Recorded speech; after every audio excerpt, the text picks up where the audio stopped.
through the walls, and then the scream, a piercing, haunting cry that will never leave his ears. It started with goats and chickens.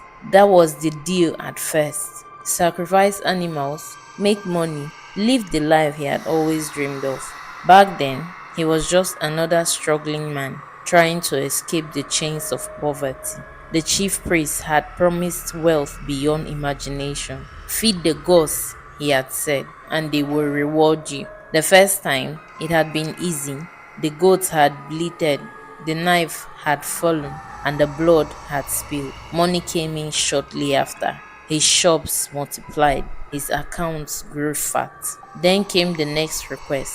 Bring a girl, the chief priest had ordered. His stomach twisted, but his mind reasoned with him. It wasn't just him anymore. His wife loved luxury. She loved the trips, the designer clothes, the praise of people. Poverty would take all that away. He convinced himself that it was just one girl, just one. One girl became two, two became five. With every sacrifice, his wealth grew. The chief priest assured him that the gods were pleased. The guilt was there at first, but it faded as the money flowed.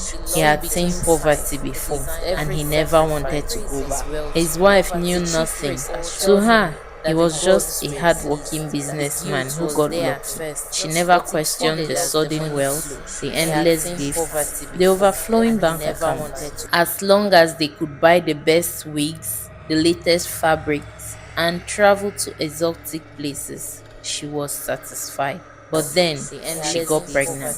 It was a boy, a beautiful boy. When he held him for the first time, something inside him softened.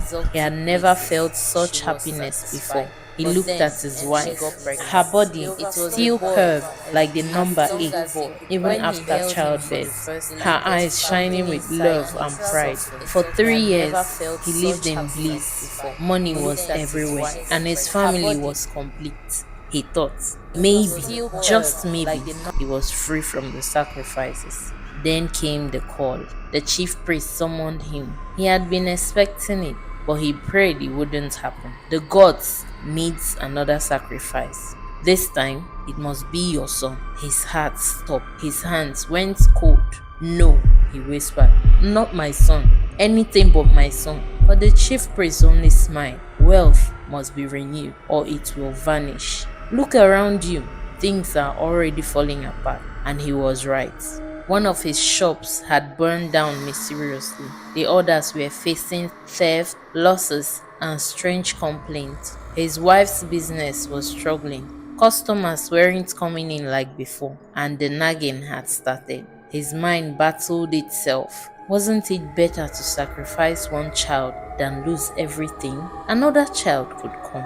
His wife was still young. But if they lost everything, she might leave. The world would mock him. He would be nothing again. He made his decision. That night, he spiked his wife's drink. She fell asleep almost instantly. He picked up his son, who giggled, unaware. The room he had always called his study was already prepared.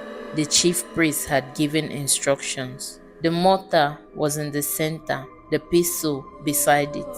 Candles flickered around the room. The air was heavy with the scent of blood from past sacrifices. He placed his son inside. His hands trembled, tears fell. The boy smiled up at him, innocent. Then he raised the pistol. The next morning, chaos erupted. His wife woke up screaming. Their son was gone. He played his role well. He cried. He searched. He called the police. Soldiers and officers stormed the house, combing every corner. Days turned to weeks. Nothing. His wife's sorrow turned into hatred. She stopped talking to him. The house was cold, but at least money was back. At first, everything seemed normal. His shop stabilized. His wife's business picked up. But then, the nightmares began. Every night, he saw his son, blooded, screaming, reaching for him. He couldn't sleep, he couldn't eat. The whispers followed him, the laughter, the cries. He went back to the chief priest. Help me, he begged. But the priest only smiled. Some deaths can't be erased. 1 month later, he broke. In the middle of the market, he fell to his knees and screamed, I killed my son. I killed him. The gods lied to me. People gathered. His wife was among them, her face twisted in horror. Then came the laughter, his own laughter, loud, wild, uncontrollable. They said he was mad. His wife packed her things and left. His house became empty. They say he still wanders. Some say he talks to himself, muttering about his son. Others say the house is cursed. No one dares go near. But on some nights, if you listen closely, The water you they can buy, they hear no the dey bring am cries of with. a child and the sound of a pestle pounding. Thank you for watching, and please don't forget to subscribe, like, and share this video. Thank you very much, and see you in the next video. Bye.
Drum.